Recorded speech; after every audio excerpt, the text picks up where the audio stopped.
Hello বন্ধুরা, good morning. তোমরা কেমন আছো? আশা করছি খুব ভালো আছো। আমিও তো খুব ভালো আছি। চলে এসেছি কিন্তু আমি আবারও একটা নতুন ভিডিও নিয়ে। তো দেখো, ঘুম থেকে উঠেই কিন্তু আজ রবিবার, ঘুম থেকে উঠেই কিন্তু গেটে জল দিয়ে নাইটিটা বদলে নিয়ে চা বসিয়ে দিয়েছি। অন্য কোনো কাজে আজ মনই দিইনি কিন্তু। তো দেখো, চাটা হতে থাকুক।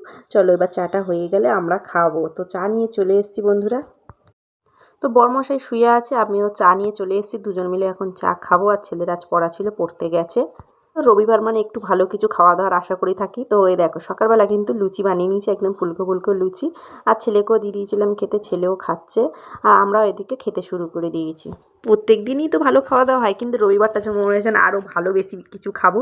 আর ওয়েদারটা একটু রোদ উঠছে, একটু বৃষ্টি হচ্ছে, বারে বারে ছাদে যাচ্ছি জামা কাপড় তুলতে আর নামাতে। এইদিকে দেখো বন্ধুরা, কুকুর মুখে করে কাদের বাড়ি থেকে মুরগির ছাল নিয়ে এসে আর এখানে ফেলে দিয়েছে। কি অবস্থা দেখতে পাচ্ছ?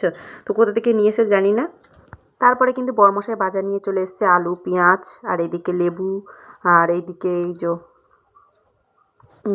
মানে শশা। আর ছেলে ভাত খেতে বসলেই, একদম মাংস ভাত খেতে বসলে ওকে লেবু ছাড়া একদম খেতে পারে না। আর এইদিকে সবজিও নিয়ে চলে এসছে। তো নিয়ে এসছে পটল, তারপরে কচু, এদিকে টমেটো। তো এদিকে মাংসটা আমি ধুয়ে নিয়েছি, নিয়ে কিন্তু এদিকে মাংস মাখিয়ে রেখে দিয়েছি। আর মাংস খাবো, মুরগির পা খাবো না তা হয় না। আর এইদিকে একটু অল্প করে আগের দিন রাতে ছেলের জন্য খাসির মাংস নিয়ে এসেছে। ছেলে বায়না করছিল খাবে বলে, তো অল্প করে নিয়ে এসছে।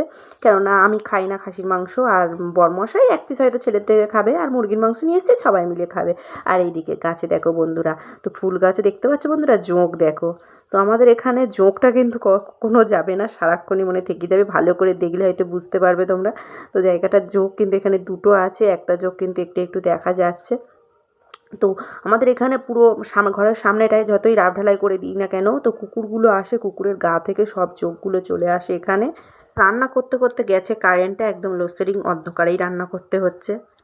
বন্ধুরা, রান্নাবাড়ি কমপ্লিট। এখানে করেছি লাল লাল একদম মাটন কষা। আর করেছি, চট করে দেখাই কী কী রান্না করলাম। মাটন কষা করেছি, এখানে পুঁই শাকের চচ্চড়ি করেছি, অল্প করে একটু করেছি কেন ছেলে খাবে না।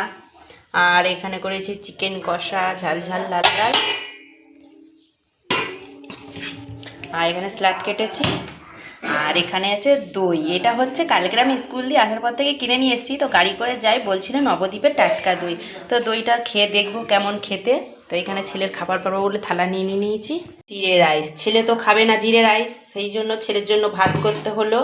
আর পুঁই শাকের চচ্চড়িও করেছি, শুধু ভাত খাবে। আর মাটন কষা করেছি, যেহেতু আমি মাটন খাই না সেই জন্য মাটন দুটোই করতে হলো। চলো খাবার বাড়তে থাকি এখন। ছেলে তো ভাত খাবে, ভাতটা বাড়বো এখন। ছেলেকে এখানে গুছিয়ে দিয়ে দিয়েছি, স্যালাড দিয়েছি, ভাত, পুঁই শাকের চচ্চড়ি, এখানে দিয়েছি মাটন কষা, এখানে দিয়েছি মটন কষা, হ্যাঁ দিচ্ছি, এখানে দিয়েছি দই। তো ছেলে এখন খাচ্ছে। আর এদিকে আমাদের রিউ এসছে, রিউও খাচ্ছে। রিউকে দিয়েছি জিরে রাইস, আর এদিকে দিয়েছি মানে মুরগির মাংস, আর এখানে দিয়েছি রিউকে দই। তো এখন খাচ্ছে ওরা। ছেলে জিরে রাইস খায় না বলে ছেলের জন্য আবার প্লেন ভাত করতে হলো। ভালো রিউ, ভালো। ট্রেনটা তো অফ হয়ে গেছে, এখনও আসার নামগন্ধই নেই।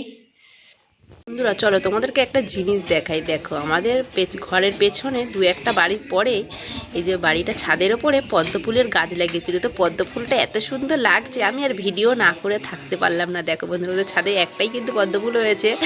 তো পদ্ম ফুলটা এত ভালো লাগছে না দূর থেকে, সত্যি খুব ভালো লাগছে। দেখো, তাই ভাবলাম তোমাদের সঙ্গে এটা শেয়ার করি। বন্ধুরা, সন্ধেবেলা সন্ধে টন্ধে দিয়ে দিয়েছি, দিয়ে আর এইদিকে ছেলেকে নিয়ে ক্যারাটে ক্লাস যাবো। ছেলে রেডি হয়ে গেছে, আর আমিও ওইদিকে রেডি হয়ে গেছি, ছেলেকে নিয়ে ক্যারাটে ক্লাসে যাবো। তো চলো যেতে থাকি। আর আজ ওয়েদারটা সারাদিন বৃষ্টি হয়েছে, জানি না আবার বৃষ্টি নামে কি না নামে। চলো যেতে থাকি।